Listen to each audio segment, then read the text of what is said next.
discurso del Papa Francisco en la sede de la FAO en Roma, el 16 de octubre de 2017, con ocasión del Día Mundial de la Alimentación. Señor Director General, distinguidas autoridades, señoras y señores. Agradezco la invitación y las palabras de bienvenida que me ha dirigido el Director General, profesor José Graciano da Silva, y saludo con afecto a las autoridades que nos acompañan, así como a los representantes de los Estados miembros y a cuantos tienen la posibilidad de seguirnos desde las sedes de la FAO en el mundo.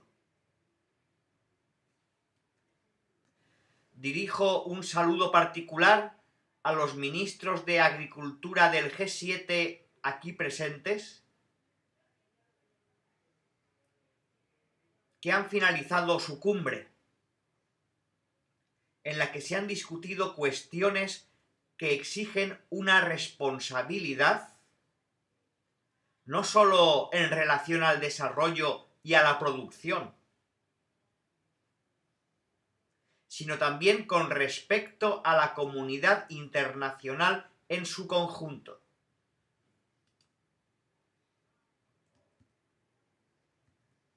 Uno. La celebración de esta Jornada Mundial de la Alimentación nos reúne en el recuerdo de aquel 16 de octubre del año 1945, cuando los gobiernos, decididos a eliminar el hambre en el mundo, mediante el desarrollo del sector agrícola, instituyeron la FAO. Era aquel un periodo de grave inseguridad alimentaria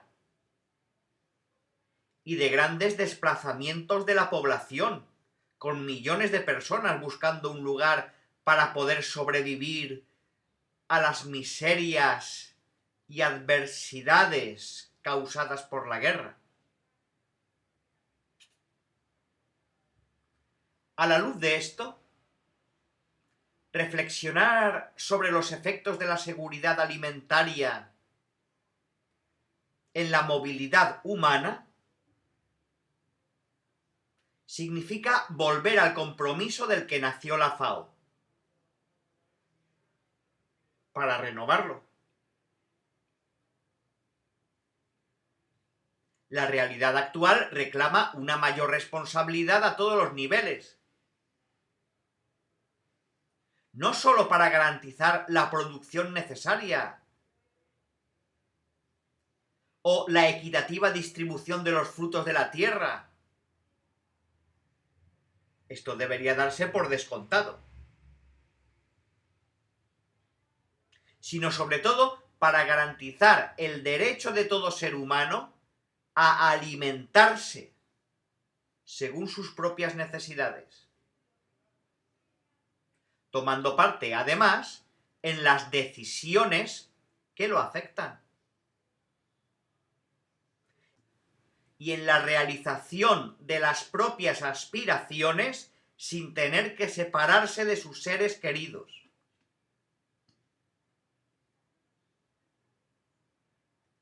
Ante un objetivo de tal envergadura, lo que está en juego es la credibilidad de todo el sistema internacional. Sabemos que la cooperación está cada vez más condicionada por compromisos parciales, llegando incluso a limitar las ayudas en las emergencias. También las muertes a causa del hambre o del abandono de la propia tierra son una noticia habitual, con el peligro de provocar indiferencia.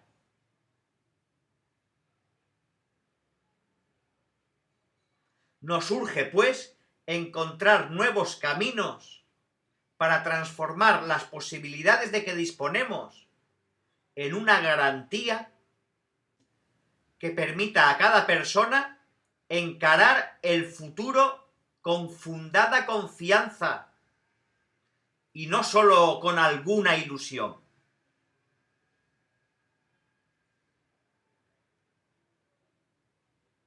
El escenario de las relaciones internacionales manifiesta una creciente capacidad de dar respuestas a las expectativas de la familia humana,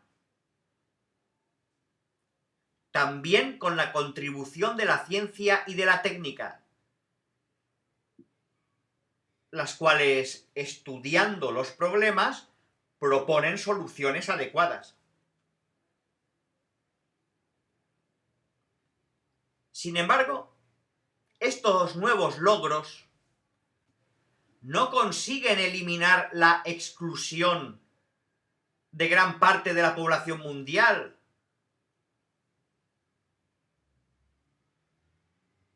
¿Cuántas son las víctimas de la desnutrición, de las guerras, de los cambios climáticos? ¿Cuántos carecen de trabajo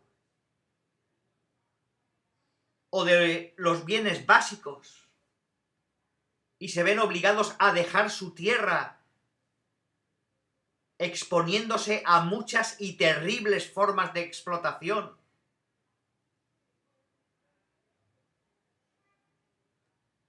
Valorizar la tecnología al servicio del desarrollo es ciertamente un camino a recorrer, a condición de que se lleguen a concretar acciones eficaces para disminuir el número de los que pasan hambre, o para controlar el fenómeno de las migraciones forzosas.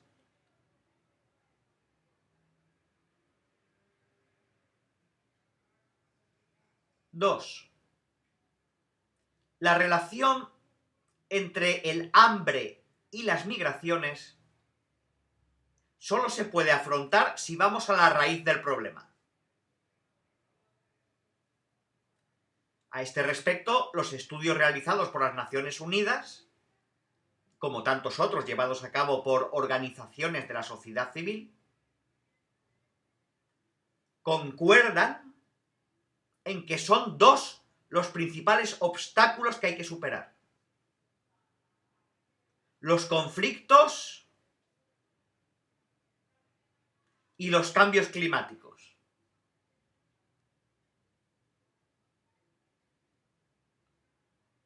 ¿Cómo se pueden superar los conflictos? El derecho internacional nos indica los medios para prevenirlos o resolverlos rápidamente, evitando que se prolonguen y produzcan carestías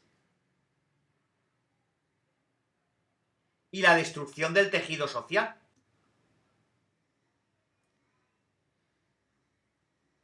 Pensemos en las poblaciones martirizadas por unas guerras que duran ya decenas de años y que se podían haber evitado o al menos detenido. Y sin embargo, propagan efectos tan desastrosos y crueles como la inseguridad alimentaria y el desplazamiento forzoso de personas.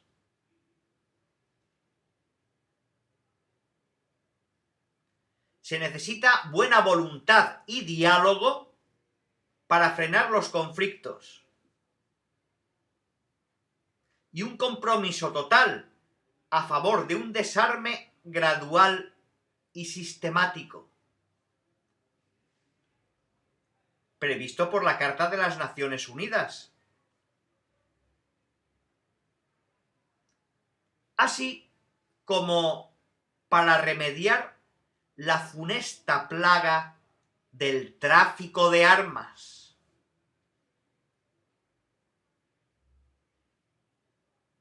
¿De qué vale denunciar que a causa de los conflictos millones de personas sean víctimas del hambre y de la desnutrición si no se actúa eficazmente en aras de la paz y el desarme?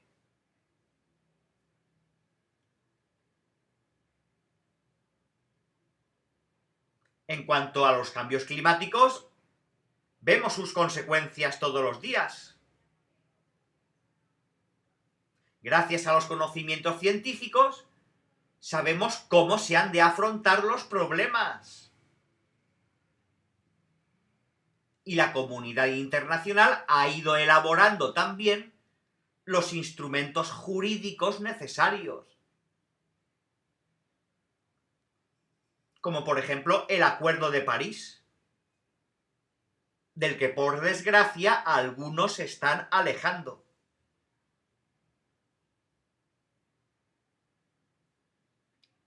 Sin embargo, reaparece la negligencia hacia los delicados equilibrios de los ecosistemas.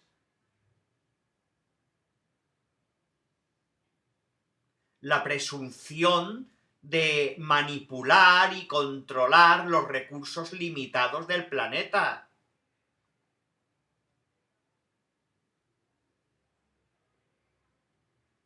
La avidez del beneficio.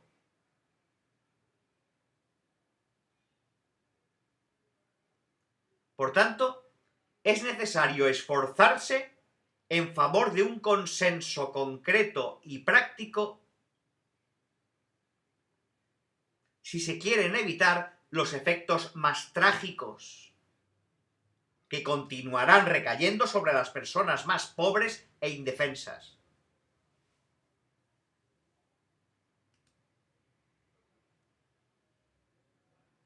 Estamos llamados a proponer un cambio en los estilos de vida, en el uso de los recursos,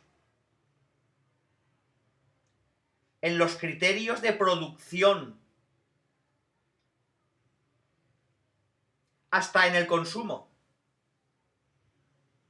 que en lo que respecta a los alimentos, presenta un aumento de las pérdidas y el desperdicio.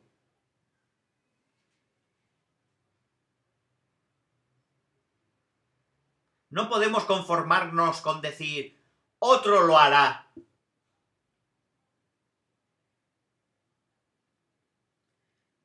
Pienso que estos son los presupuestos de cualquier discurso serio sobre la seguridad alimentaria relacionada con el fenómeno de las migraciones. Está claro que las guerras y los cambios climáticos ocasionan el hambre. Evitemos, pues, el presentarla como una enfermedad incurable.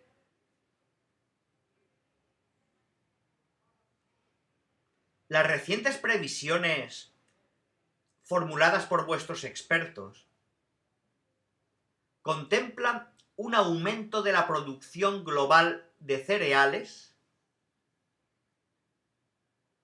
hasta niveles que permiten dar mayor consistencia a las reservas mundiales. Este dato nos da esperanza y nos enseña que si se trabaja prestando atención a las necesidades y al margen de las especulaciones, los resultados llegan.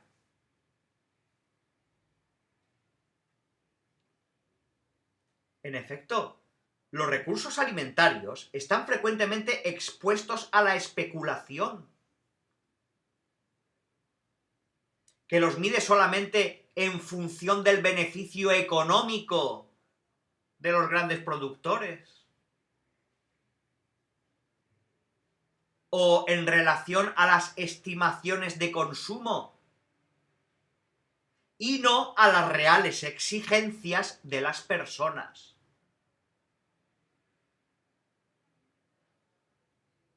De esta manera se favorecen los conflictos y el despilfarro.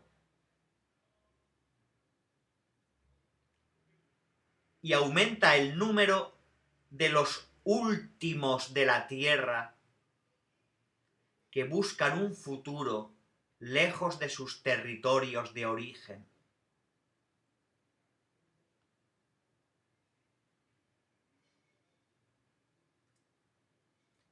Tres. Ante esta situación, podemos y debemos cambiar el rumbo. Encíclica Laudato Si 53, 61, 163, 202. Frente al aumento de la demanda de alimentos, es preciso que los frutos de la tierra estén a disposición de todos. Para algunos, bastaría con disminuir el número de las bocas que alimentar. Y de esta manera se resolvería el problema. Pero esta es una falsa solución si se tiene en cuenta el nivel de desperdicio de comida y los modelos de consumo que malgastan tantos recursos.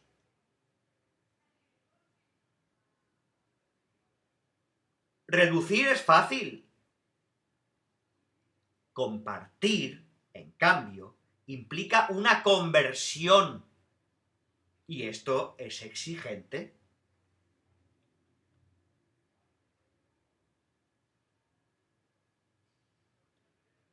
Por eso me hago a mí mismo y también a vosotros una pregunta.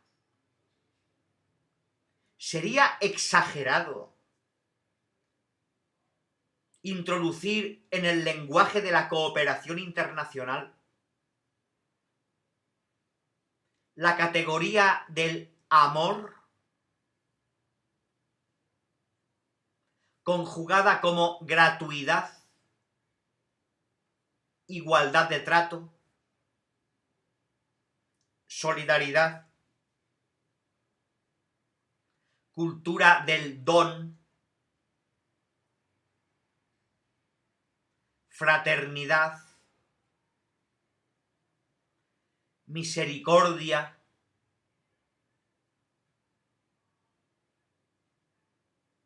estas palabras expresan efectivamente el contenido práctico del término humanitario, tan usado en la actividad internacional.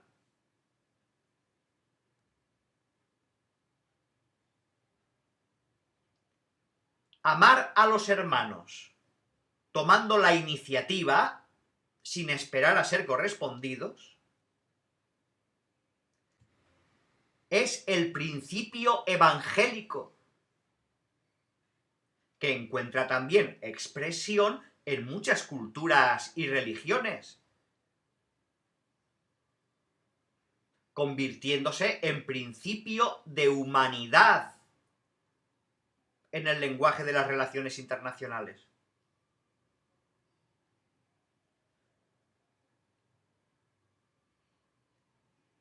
Es menester que la diplomacia y las instituciones multilaterales alimenten y organicen esta capacidad de amar,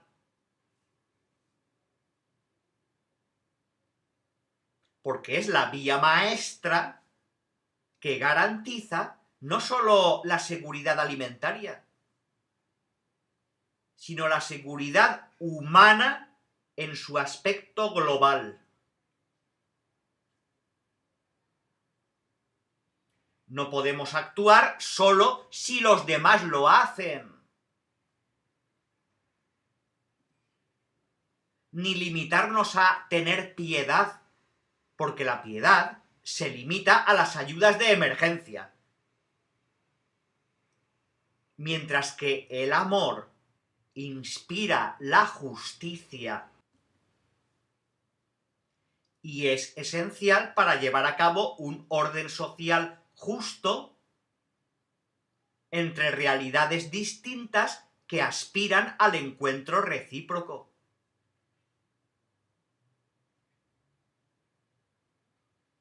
Amar significa contribuir a que cada país aumente la producción y llegue a una autosuficiencia alimentaria.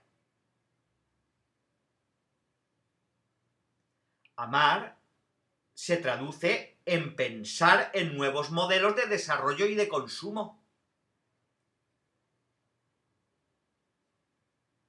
Y en adoptar políticas que no empeoren la situación de las poblaciones menos avanzadas o su dependencia externa.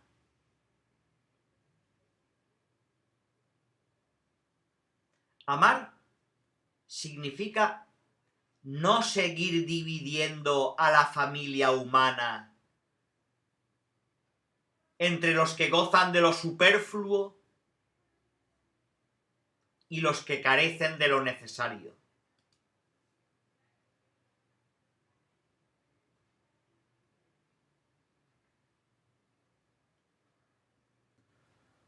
El compromiso de la diplomacia nos ha demostrado, también en recientes acontecimientos, que es posible detener el recurso a las armas de destrucción masiva. Todos somos conscientes de la capacidad de destrucción de tales instrumentos. Pero, ¿somos igualmente conscientes de los efectos de la pobreza y de la exclusión?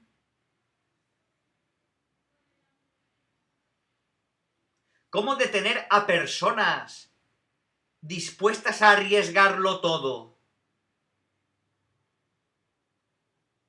A generaciones enteras que pueden desaparecer porque carecen del plan cotidiano o son víctimas de la violencia o de los cambios climáticos.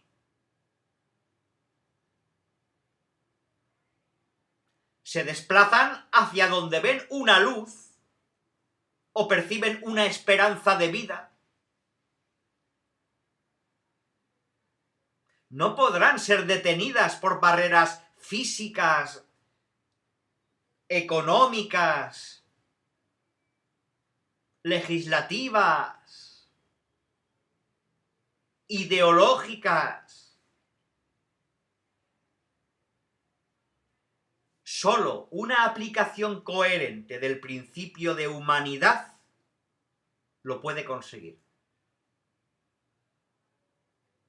En cambio, vemos que se disminuye la ayuda pública al desarrollo y se limita la actividad de las instituciones multilaterales, mientras se recurre a acuerdos bilaterales que subordinan la cooperación al cumplimiento de agendas y alianzas particulares, o sencillamente a una momentánea tranquilidad.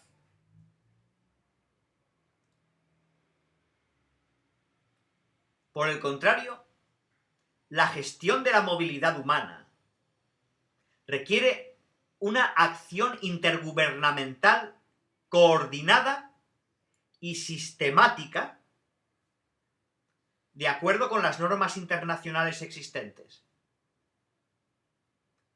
e impregnada de amor e inteligencia.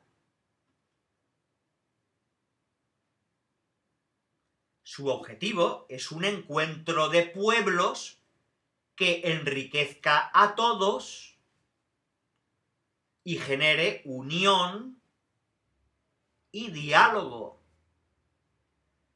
no exclusión ni vulnerabilidad.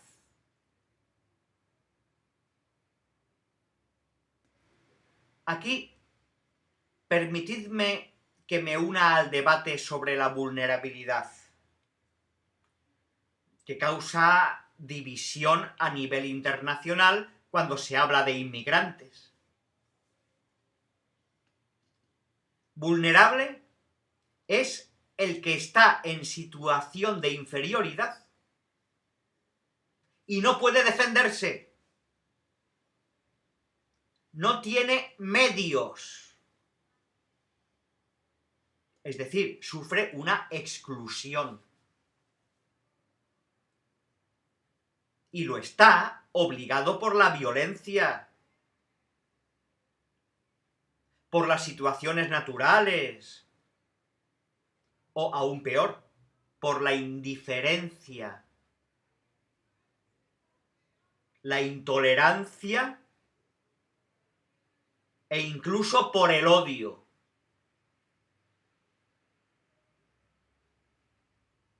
Ante esta situación, es justo identificar las causas para actuar con la competencia necesaria.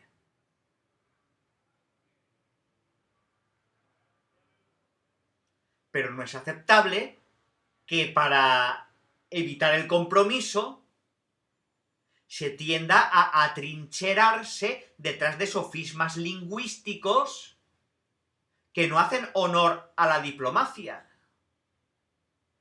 reduciéndola del arte de lo posible a un ejercicio estéril para justificar los egoísmos y la inactividad.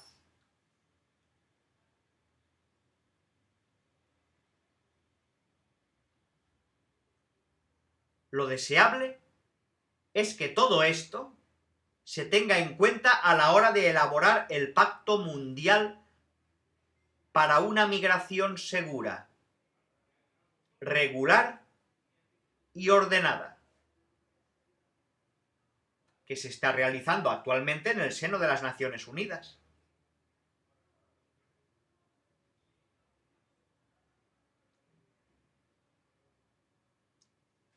Cuatro.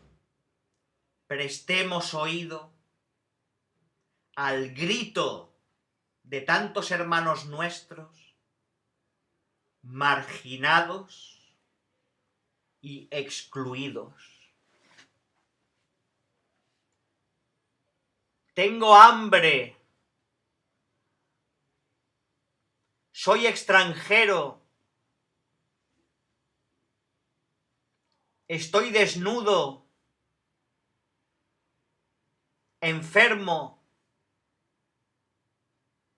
Recluido en un campo de refugiados.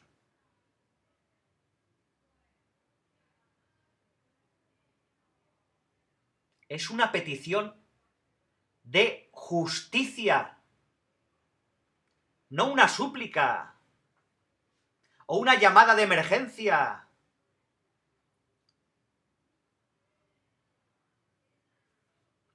Es necesario que a todos los niveles se dialogue de manera amplia y sincera para que se encuentren las mejores soluciones y se madure una nueva relación entre los diversos actores del escenario internacional, caracterizada por la responsabilidad recíproca, la solidaridad y la comunión.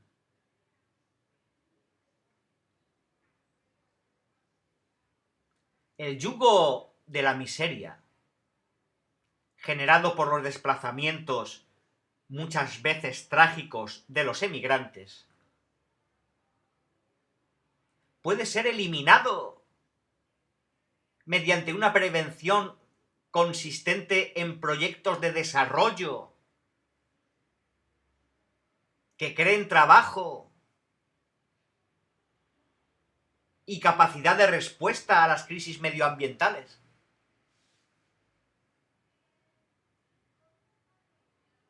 Es verdad, la prevención cuesta mucho menos que los efectos provocados por la degradación de las tierras o la contaminación de las aguas. Flagelos que azotan las zonas neurálgicas del planeta, en donde la pobreza es la única ley. Las enfermedades aumentan y la esperanza de vida disminuye.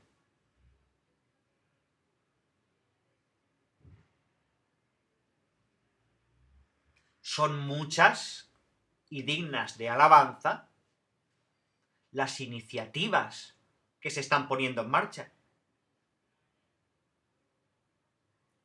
Sin embargo, no bastan. Urge la necesidad de seguir impulsando nuevas acciones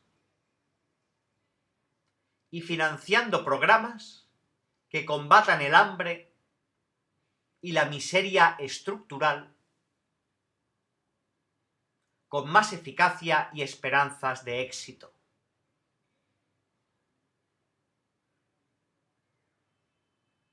Pero si el objetivo es el de favorecer una agricultura diversificada y productiva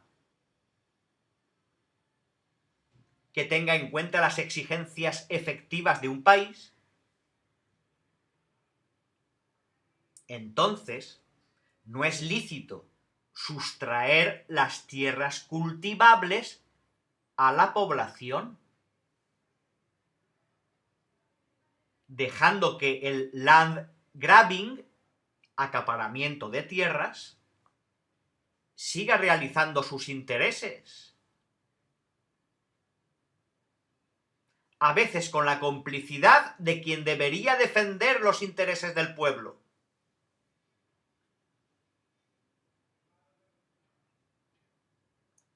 Es necesario alejar la tentación de actuar en favor de grupos reducidos de la población,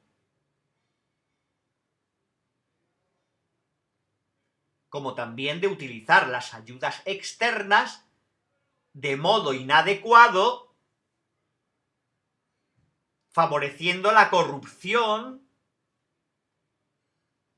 o la ausencia de legalidad.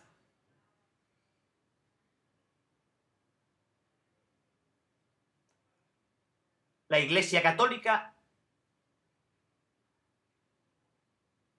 con sus instituciones, teniendo directo y concreto conocimiento de las situaciones que se deben afrontar o de las necesidades a satisfacer, quiere participar directamente en este esfuerzo en virtud de su misión que la lleva a amar a todos. Y le obliga también a recordar a cuantos tienen responsabilidad nacional o internacional el gran deber de afrontar las necesidades de los más pobres.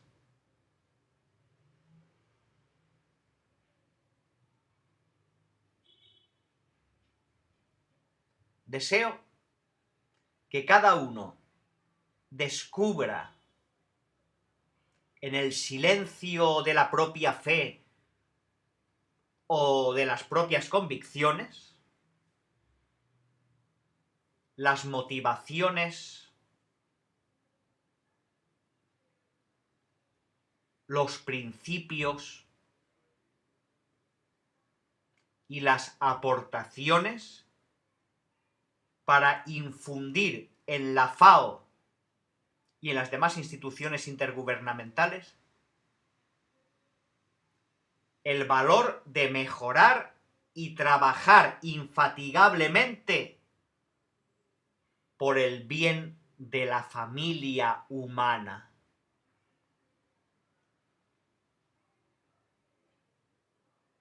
Muchas gracias.